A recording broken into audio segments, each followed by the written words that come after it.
Bonjour, il a mis son entreprise au service de l'environnement. Thomas de Richebourg est avec nous sur ce plateau pour évoquer les enjeux de demain.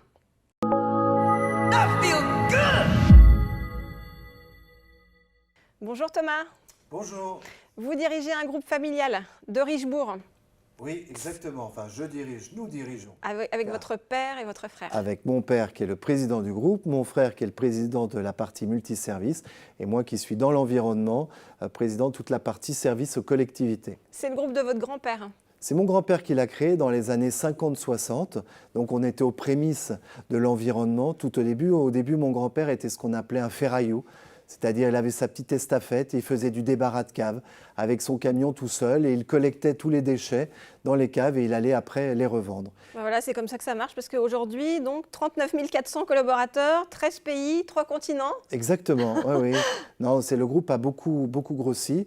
Il s'est construit, il s'est bâti avec mon grand-père en amorce, mais après surtout avec mon père, Daniel de Richebourg, qui a complètement développé le groupe. Mais il y avait des bases solides de mon grand-père et puis toujours cet esprit familial, cet esprit entrepreneurial, autodidacte, puisque mon grand-père est un autodidacte, mon père un autodidacte, il a eu son certificat d'études en poche.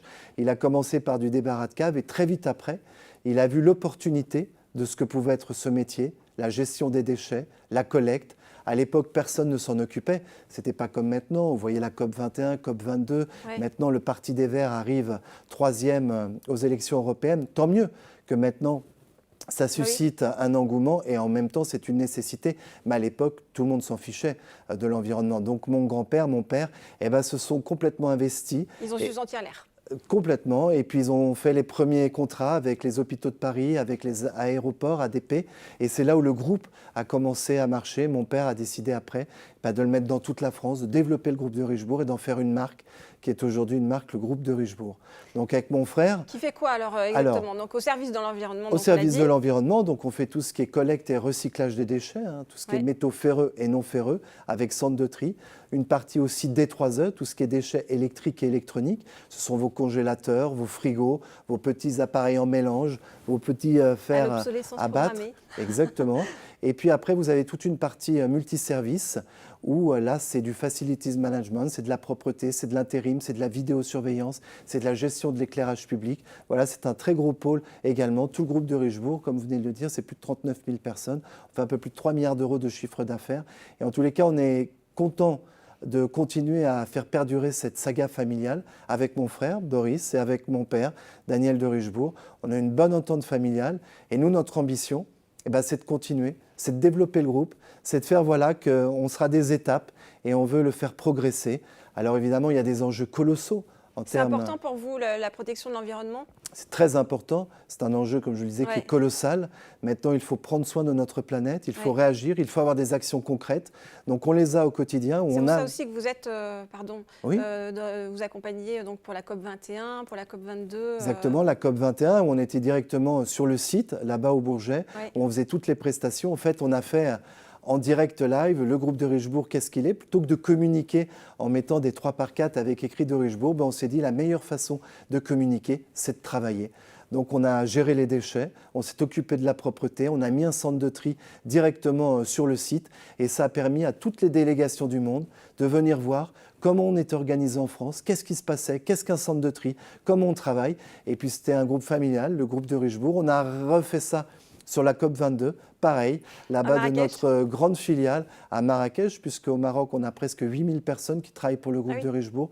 On intervient sur les plus grandes villes au Maroc, Marrakech, Rabat, Ifrane, Kenitra, Casablanca. Donc vous avez fait cette opération aussi au Maroc, je crois, J'aime la plage. Et J'aime la plage. Alors après, ce sont c'est ponctuel, en fonction aussi des besoins, des demandes et puis des conditions climatiques. Et c'est vrai que les plages, elles ne sont pas toujours très bien nettoyées. Et en tous les cas, les citoyens ne sont pas toujours très attentifs à l'état de propreté une fois qu'on a fait le pique-nique.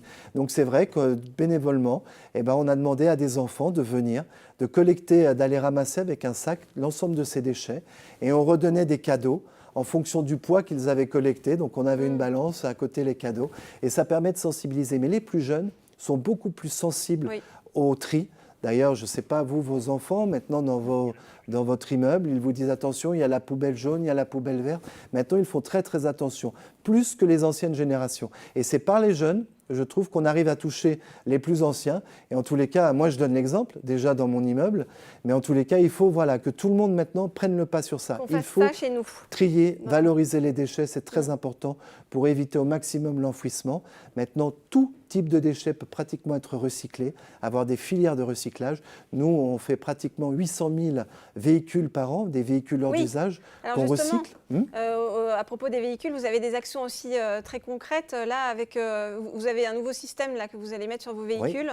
Qui est bien pour l'environnement. Qui est très bien pour l'environnement, c'est ce que vous disiez, ça fait partie des grands enjeux, mais avec des actions concrètes. Ça s'appelle Active. Alors c'est le Stop and Start d'Efenco. Ouais. Donc ça permet, vous avez ça sur votre voiture, quand vous êtes à l'arrêt, ça s'arrête. Ça ne l'était pas pour les poids lourds. Et cette société québécoise qui s'appelle Efenco, avec David Arsenault, son président, ils ont créé ça, inventé ça pour les poids lourds. Alors c'est extraordinaire, parce que c'est cette technologie québécoise qui va arriver à Paris sur l'ensemble de notre flotte, puisqu'on a renouvelé nos contrats parisiens. Et ça limite l'effet de gaz de serre. Ça réduit de 30% les gaz à effet de serre. C'est énorme, c'est considérable sur une centaine de véhicules. Et après, on va le dupliquer sur l'ensemble de nos contrats. Et c'est ça, avoir respecté l'environnement, c'est avoir des actions concrètes.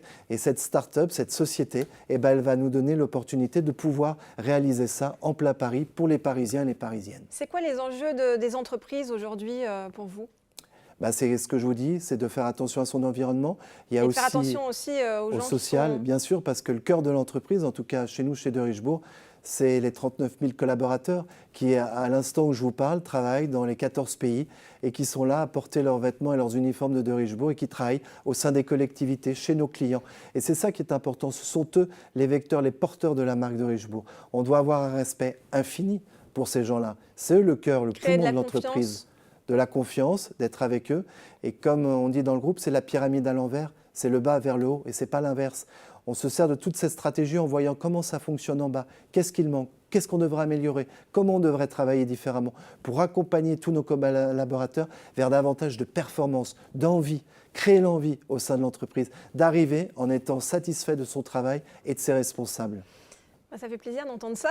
Oui, mais ça c'est peut-être aussi parce que vous êtes un groupe familial que vous gardez cet humanisme. Certainement, en tout cas, ça a été mon éducation, celle de mon frère. On a été élevé avec mon grand-père, avec mon père, dans cet état d'esprit, de regarder l'autre, d'être avec l'autre, parce qu'ensemble, on va plus loin, on fait plus de choses que tout seul, que solitaire. Le groupe, il est fort parce qu'on est tous ensemble. Après, dans les autres groupes, c'est d'autres politiques parfois, mais il y a aussi des gens très bien dans les autres groupes qui ont cette politique, qui veulent faire avancer.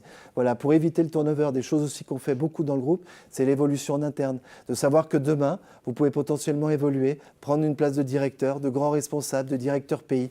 Ça dépend de l'ambition que vous avez et aussi les possibilités que vous vous donnez pour réaliser ces rêves. Merci beaucoup Thomas, je crois qu'on va tous aller bosser chez Derichebourg. Avec grand plaisir. Et puis en tout cas, déjà à notre échelle, on va essayer de trier nos déchets et de faire attention dans nos immeubles. Très bien. Et on se retrouve très vite pour une prochaine émission.